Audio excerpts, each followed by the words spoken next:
So there I was with like two giant handprints across my face for the rest of the evening. Absolutely insane.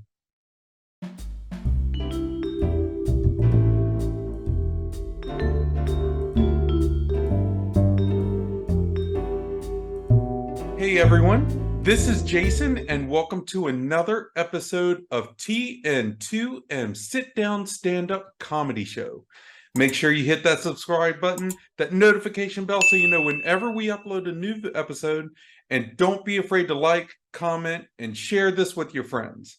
Hopefully, you'll get a good laugh from this. Yeah, maybe they will too. So for today's show, I want to share with you some of my high school shenanigans. I was a bit of a jokester in school, a prankster, if you will, but I had an advantage a lot of other kids don't have. Like you see, like I was in the advanced classes, like the gifted program in my school. That means we were considered, whether it was true or not, the smarter kids that needed to be pushed more because we'd be the future leaders and blah blah blah blah blah. Let me tell you, we had some truly smart kids in our school, and not all of them were in the gifted program. Some kids, like I like to think of myself, were maybe more clever and saw ways through problems as opposed to having the superior book knowledge. So when I say this, I'm never knocking or downing anyone else in my school, because most of the time it's a matter of opportunity over actual knowledge. But because I was in the gifted program, I was given a bit more freedom in the school. Teachers and principals were more lenient because we were supposed to be the upper echelon of the school, even when we really weren't. We got away with more, and our GPAs were weighted, so technically we could get a C in the class and get like B credit. Our classes were usually run differently as well. Like English was much more of an open discussion about things instead of that rigid learning course. But anyways, let's get into some of the stuff I got into during my high school years. Now, my first car was this old 1980 Mustang II. Honestly, it was like a Pinto with the Mustang emblem on the hood. It had no AC, a four-cylinder engine, and it only ran on three, got a whopping 10 miles per gallon, and really struggled to go uphill. It barely qualified as a car, but it was mine, and my dad got it for me and got it running, so I'm not complaining. Like, really, these are memories of endearment, not lament, but it got me from point A to point B as long as point B was within 5 to 10 miles. But anyways, with my majestic chariot of justice came the astounding sound of victory. When I would get to school in the morning, the car would backfire with the sound of a shotgun, letting me know I got where I needed to go and it's completed its journey. But because of that, I had to get to school much earlier than everyone else, because no one needs to start their day thinking they're under siege. The roof of the car was awesome too. Like the glue that held the fabric on the ceiling had long since worn away, and on any given occasion, it would just kind of like drop down and drape over your head. I'm sure there's a correct way to fix it, but this was before everything was like a fingertip away on your phone or with the internet without dial-up connections. So me being the MacGyver that I am, I used a stapler and literally had rows of staples going up and down my roof to keep the fabric attached. Most of the time it worked, but when it didn't, you definitely felt it, as the wind would cause the thing to like ripple around your head. In high school, I had to take like 3 years of a foreign language. So at my school, we had like German, Spanish, French, and Latin. I figured that the only language I wouldn't actually have to speak would be Latin. So that's what I took. I figured that if we're just doing translations, then I should be able to get by with that, right? My friends, however, they joined the Germans. They were learning to speak. They were selling weird triangular chocolates, the Toblerones or whatever, which are awesome. And joking about beer that they weren't old enough to have anyway. But if they were in Germany, they'd totally be having a pint right now. They also bragged about a German club and a German convention. What's a German convention, you might ask? I know I asked it. Turns out it's where you can go and kind of meet with other students that take the German language and play weird German games. And remarkably, there were a lot of white people there. But I digress. I digress. I was told that I should join the German club, even though I didn't take German. I could still go to the convention, meet new people. It'd be a lot of fun. I was also told that there were girls there, like new girls, girls that didn't know me as a spaz, girls I might actually be able to impress with my wit and self-perceived charm. So at that point, you had me. I was in. So there I go. I'm off to the German convention. We're a couple of hours away from home at some college, meeting people from all around and having a great time. Of course, my pickup line, Guten Tag. Did I get kisses? No, no, not at all. Did I get a handhold? Actually, I got a couple. Did I get numbers? Oh, yeah. Got some numbers and AOL IM screen names. And back then, that was the ticket right there. Like my ego, like the Grinch's heart, grew 3 times that weekend. A good time was had by all. Okay, so I told you about the German convention, but now I have a confession to make about it. It's not something I'm proud of, but it may get a chuckle from you, and so it's worth it in the end. I didn't really drink before German convention. Like I wasn't big on that, but it was never a big deal to me. And even to this day, I don't drink very much. But when I did drink, things went downhill for me like really, really quick. My friend Wayne, who I talked about before, decides to sneak in some alcohol. We're teens, so it's probably no big deal, right? Like for everyone else, it was no big deal. But for me, it was kind of crazy. I fully acknowledge that I'm a lightweight, and this is the start of it. This dude brings in some freaking Bartles and James wine coolers, and I get messed up after one of them. I'm on the little luggage stand planking like I'm Superman and then throwing up all over the toilet. So thank God this is the days before Snapchat, Instagram, Facebook, MySpace, and even YouTube. But wait a second. If YouTube was actually around, I may have made some money off of it, so it wouldn't have been a total loss, right? But I learned stuff that weekend. I had a lesson. Excitement, confidence, and alcohol, for me at least, not the best combination. It sets you up for embarrassment and ridicule, but there are some smiles from it. And I'll have more drinking stories in a bit too. So we have that to go with, right? Now, classroom pranks were always fun too.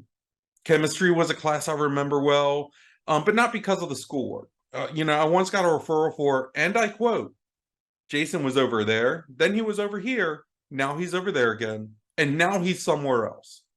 The vice principal saw that, laughed at it, and sent me on my way.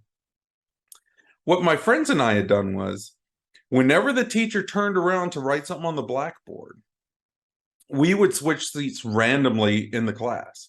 And it was no big deal. We still participated like nothing was wrong, but it started to mess with the teacher's head, especially when we would actually be answering questions. Like he'd turn his head to write something and we'd move again. He noticed we were in different spots, but because we were so nonchalant about it, he thought that maybe it was just him that noticed. And the best part about it was we got all the other students to go along with it. Like they weren't switching seats, but they were able to keep a straight face to keep the joke going. They say that where they sat where they normally sat, and it was just about 2 or 3 of us that were constantly switching seats. The teacher even tried turning like halfway during his talk, but we didn't move then. So it really ended up messing with his head. It got to the point where his face was like turning bright red. He was really losing patience, and he felt like he may be going out of his mind. And that, my friends, that was a great day. There were things outside of school too, just like during the same time period, though. Like my friends and I did stupid stuff because we were in a small town with not a lot to do on a weekend evening. You know what that's a recipe for? It's a recipe for mischief. We would take old clothes, fill them up with newspaper, lay them down in a cul-de-sac, set them on fire. The remains would look like a charred body, at least to a bunch of teenagers with nothing better to do. I don't think it ever really fooled anyone, but if it ever did, I'd probably have a whole different story to tell because there'd be cops knocking at my door. But where I grew up, we were about 2 hours away from the beach. So it wasn't something we did often, but when we did it the wrong way. Like, you know how Wolverine has his healing factor? I kind of had something like that with the sun. Like I'm part Japanese, so I would get sunburn and then it would peel or fade within a day or so, and it'd be a pretty nice tan. I never worried about sunblock, but even Wolverine can burn out his healing factor. And that's exactly what I did with the sun. I went to the beach with a friend and hit on every female I could. Mostly I just flirted and nothing came from it. After all, cell phones weren't like a big thing back then, and I wasn't local, so it didn't really matter. I was there to have fun, and fun I did have. Anyways, at the end of the day, I'm heading home and I start to feel a little weird. Figured maybe it was just dehydration from being out all day and something like that. So I do what most teenagers do in times of dehydration. I get a soda, of course, you know. Well, I get home, I go take a shower, and I'm freaking cherry red at this point. That sunburn had set in deep. I went in the shower, quickly jumped out because of the pain, because it was like a death by 1,000 cuts. Either I was in trouble or my tan was going to be noise. And it wasn't nice at all. I spent the rest of the evening in my room with the door closed, alternating between a blanket and complete nudity because the sunburn was so bad. I had sun poisoning and my nerve endings were like fried. It was so bad, but I learned not to overdo it, and I survived that day, but you know, just barely. But I had this problem with alcohol. I'm an extreme lightweight when it comes to alcohol tolerance, and I laugh when I'm being watched. Well, Wayne, God, it's always Wayne. He wanted me to do some vodka shots. I tried, but as I did, I would laugh and spit it up, and this presented a dilemma. One, we couldn't waste vodka being dumb teenagers, and two, I just can't spit it out because who am I going to impress doing that, right? So we came up with a plan of action. Wade made a comment about focusing like I do with martial arts, so I had the idea. Wayne, smack me in the face. Really? Yeah, smack me in the face. So Wayne smacks me, and I say, do it again. So he smacks me again, and then I take my shot. No problem. He asked if he could do it again, so smack, smack, shot. I think I had about 4 or 5 last night, or that night. It was about 5, I think. But we went through the same routine each time. And here's the kicker, though. Each time we'd get a bigger crowd around us watching, and Wayne would hit harder. So by shot 5, he was straight up like pimp slapping me, one on each side, and I would take a shot. There'd be massive cheers. It was awesome. Little did I know, when everything started setting in, I was walking around with 2 giant bright red handprints on my face for the rest of the evening. I can't remember if I had to go to work the next day or anything, but I do remember the handprints in the morning. Like I woke up and it's just bam. But last high school drinking story, I promise. Whenever I'd go to a party and drink, I'd try to find someone that I could spar with, because I was known for doing martial arts. I'd find people and put on a show because that was like the one thing I was good at the time. I remember one time being at a field party and finding someone to spar. I was drunk, so probably off a beer or two because I suck like that. And they were more than likely sober. But we're going back and forth, and then one of my friends comes and like jumps on my back. Unfortunately, I didn't fall. I just kind of stayed there for a second, grabbed his legs with him still on my back. And at that point, I fall back and land on him and ruin his evening. Think a rock went up his butt or something. I don't know. But moral of the story, I really don't know, but you just don't jump on a drunk martial artist's back, I guess. I don't know. Almost done, though. Let me tell you about the time I got arrested on my graduation day, which was also the last day of school for the underclassmen. So, you know, senior pranks, right? You've heard of them. You maybe perused them a bit. Well, my friends and I had our senior prank set up. Like the night before the last day, so maybe graduation eve, we made about 300 to 400 pounds of water balloons and took them up to the roof of the school. We climbed to the roof, tied ropes to the coolers filled with water balloons, and remember my previous bits about taking martial arts? Well, they damn sure paid off here. My friends had me hold a stance. They tied the ropes around me so they could get the coolers over the edges, like they were pulling. So there I was, holding some martial arts stance, ropes digging into me while they try to haul these monstrosities of moisture up the wall and onto the roof. Anyways, we get the balloons to the top of the building, set them up. And we also set up those super thick track mats. You know, the ones that are like that thick. and we set them up outside so we could just jump off the roof, jump onto the mats, and run across the street to where our cars are parked and make a getaway. After some deep breaths, we practiced and we got everything set. Like, it took some courage. So the next day comes around and we climb up the school and wait for our opportunity.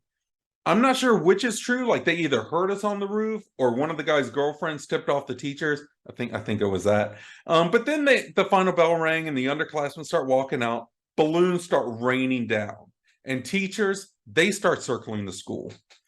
We get through the deluge of water balloons muffled by the laughter of the other students and start to make our run.